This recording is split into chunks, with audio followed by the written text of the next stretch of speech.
Imagine it's pitch dark. You can't see your hand in front of your face. The entire neighborhood is silent, the electricity's out, your phone's on one tiny sliver of battery, your flashlight is dead, and you're thinking, why didn't I buy that backup power bank? But then, you remember, tucked away in a kitchen drawer or maybe the bottom of a toolbox, you've got a handful of old batteries. Maybe they're AA, maybe some fat old D cells, the kind you always mean to throw out but never quite do. What if I told you that for just $1, you can take those dead batteries and build yourself an emergency power source that could save the day, or even save your phone when you need it most? Welcome back to Boring Economic Update, where we make boring things unexpectedly useful. And today, we're going to show you exactly how you can turn what's basically junk into a life-saving DIY power pack. Before we get rolling, make sure you hit that subscribe button so you never miss out on weird, useful hacks like this, especially those that can end up saving your next night in a blackout.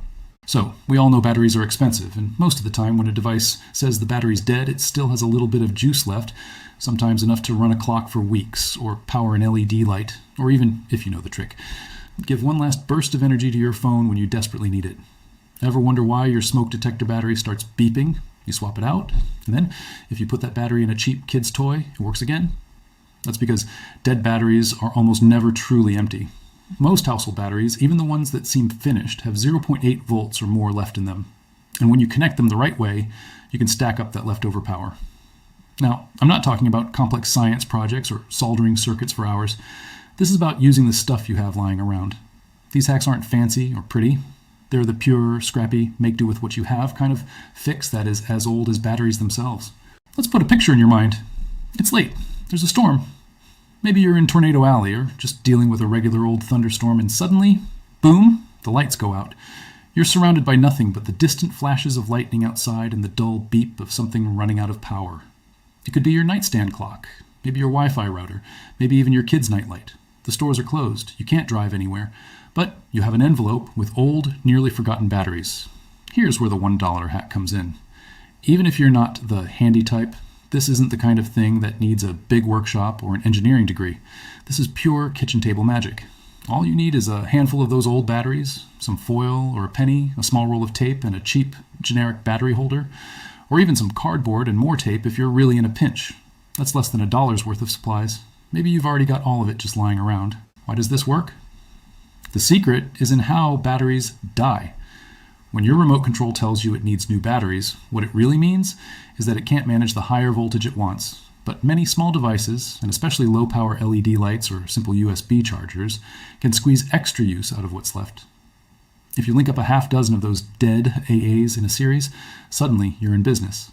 Simple physics, 0.8 volts times 6 is 4.8 volts, just about perfect for USB-powered gadgets, and good enough in a true pinch for an LED lantern or even an emergency phone charger with a little creative wiring. If you're doing the math in your head, you're already seeing the beauty in this. It's like finding loose change in the couch, but for electricity. Let's step back for a minute. Think about how much money and material gets wasted because we throw away batteries that still have life left in them. It's a global problem.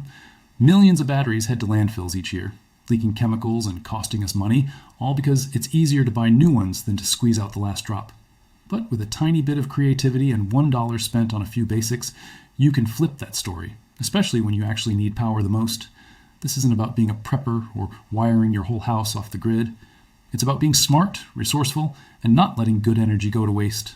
It's a little bit of rebellion against planned obsolescence, honestly. Manufacturers want us to toss things away, but what if, instead, we could wring out every last bit of value?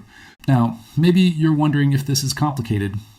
Here's the most surprising thing. It's super simple. For the price of a cheap roll of tape and maybe a single old USB cable, you can build a basic battery pack that will turn a bunch of mismatched, nearly dead batteries into something genuinely useful. No special skills needed. You won't be soldering or splicing wires unless you really want to. The basic version is a total kitchen table build you can do in less than 10 minutes. Just line up the batteries, tape them end to end, pop a little foil between each to make the connections, keep the positive and negative right, and presto, instant emergency power. But we're not going to stop there. Stick with me, because in the next few minutes, we'll walk step by step through this $1 DIY build, show you all the little quirks, the safety tips, and where this trick actually pays out. And yes, we'll see just how much juice you can really squeeze out of those tired old batteries. Ready for a little practical magic? Let's dive in. You're at your kitchen table now, maybe with that storm still rumbling outside. Gather up your old batteries. They might be a mix. half a pack of AAs that didn't have the guts for your TV remote, a couple of lonely delays, or even some heavy old D cells from a childhood flashlight. The good news is, most household devices, including small flashlights, radios, and even makeshift phone chargers, are pretty forgiving about what batteries you give them, as long as you get the connections right and combine similar types together wherever possible. Sticking with AAs or AAAs is the easiest bet, but if you have a mix, don't worry. Just be careful not to mix totally different battery chemistries or sizes in the same chain, since that can make things unstable or give you a little less predictable results. Remember, this isn't a forever solution. It's a get you through the blackout solution, but that's what makes it so surprisingly effective. You're turning trash into something that actually comes through in a pinch. You start lining them up.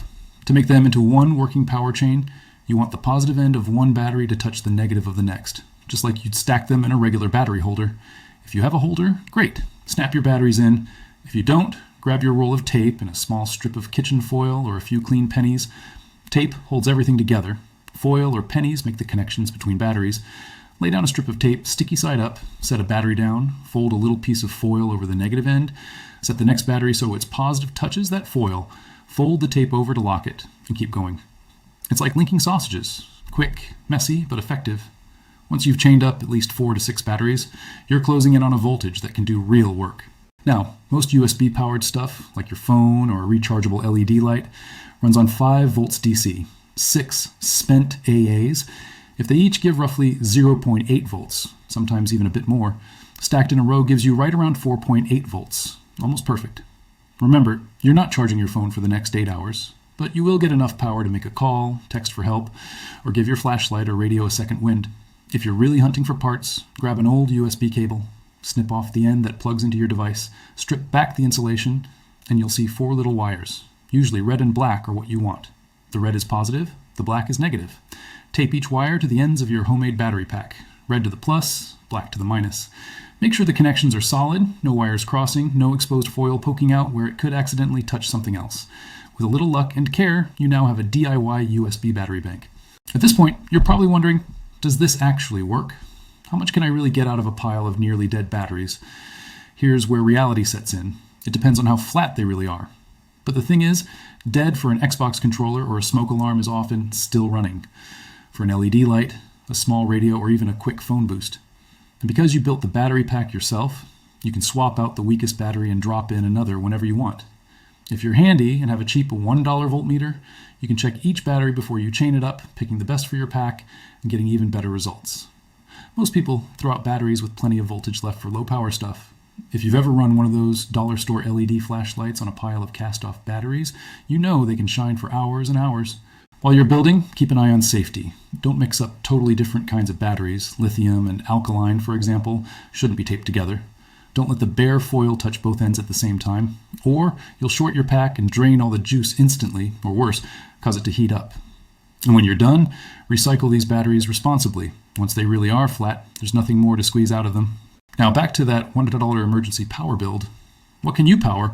In a pinch, you can run a standalone LED, like one from a bike light or a cheap lantern, keep the time on a battery-powered wall clock, power a portable radio, or charge your basic phone enough to send a message. Maybe you won't watch YouTube for hours, but sometimes it's about the phone call or the flashlight that actually matters. I've seen people power small fans in summer emergencies, give critical minutes to baby monitors, or run essential medical devices long enough to make a plan.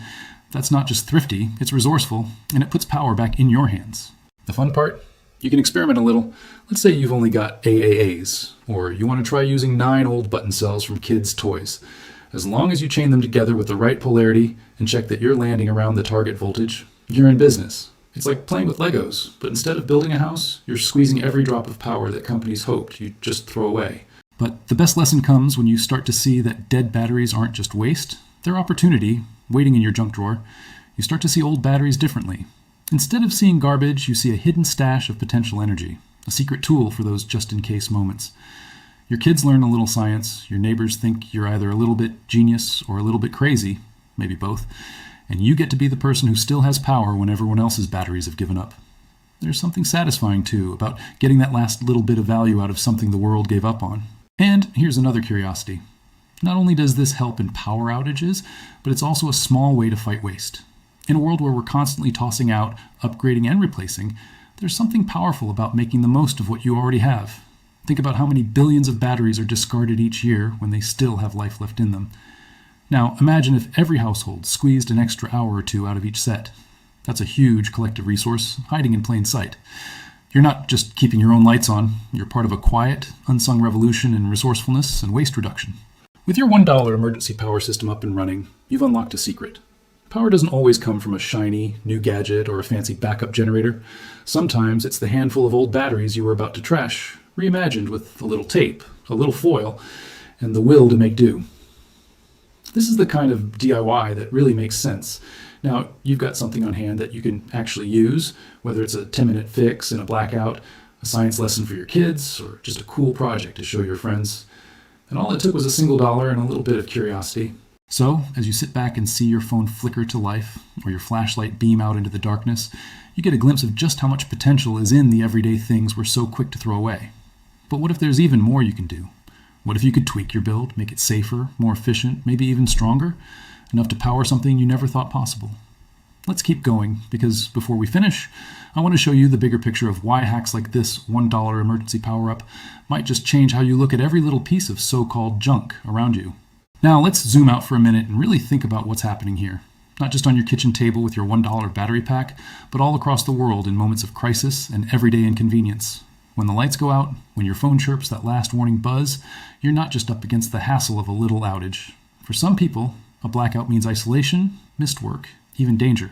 For millions, reliable power isn't a guarantee, and a tiny hack like this could be the difference between staying connected and being cut off. It's easy to brush off the idea that you could squeeze another hour of life from worn-out batteries, but necessity has always been the mother of invention, and a healthy dose of curiosity doesn't hurt either. Our $1 emergency power trick isn't just about scrounging through your junk drawer. It's about seeing the everyday world through a new lens, one that values resourcefulness over waste and action over helplessness. Every time you line up those old batteries and tape them together, you're pushing back, however quietly, against the cycle of endless consumption. Most of the world's electronics are designed to be replaced, not repaired. Throwaway culture is built into the way we live. And yet, with a roll of tape, a strip of foil, and an old USB cable, you've just proven that you don't need to follow that playbook. You found extra power, literally and metaphorically, where others saw none. That's a small revolution in itself. In an age where we spend billions on the latest upgrades, there's real value in finding usefulness in the things we already own. It's smart economics at its most basic, making your dollar go further, stretching resources, refusing to settle for waste when you can build your own solution. But let's be honest, this hack isn't going to power your entire house, and it's not a replacement for proper preparation if you live somewhere with serious outages. It's not the flashy, big money backup generator commercial you see on late night TV. It's humble. It's a bit scrappy. And maybe that's the best part. Because in a world that's always urging us to buy something new, we've put the spotlight on a DIY fix that was hiding in plain sight. When you share this with your friends or your family, you're not just giving them a cool project, they're actually learning, maybe without even realizing it, how to think outside the box and make the most of whatever situation they find themselves in. It's a way of saying, you don't have to settle for empty, there's more left than you think. And imagine passing this knowledge on to your kids, to neighbors, to someone who just moved to your block and is still figuring things out.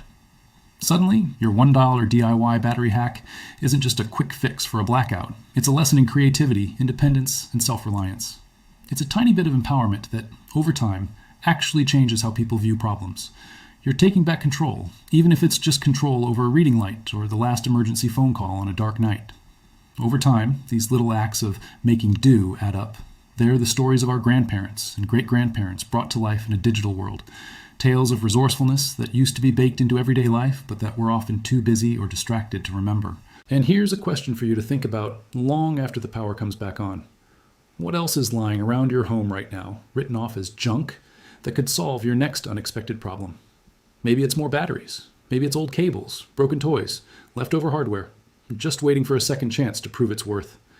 If a handful of old batteries and a bit of tape can power your night, what could all your other leftover stuff do with the right spark of imagination? It's not just about thrift. It's about uncovering opportunity where everyone else sees trash. There's a special kind of power in that. And here's something bigger to chew on. Imagine if this mindset spread, not just in emergencies, but everywhere.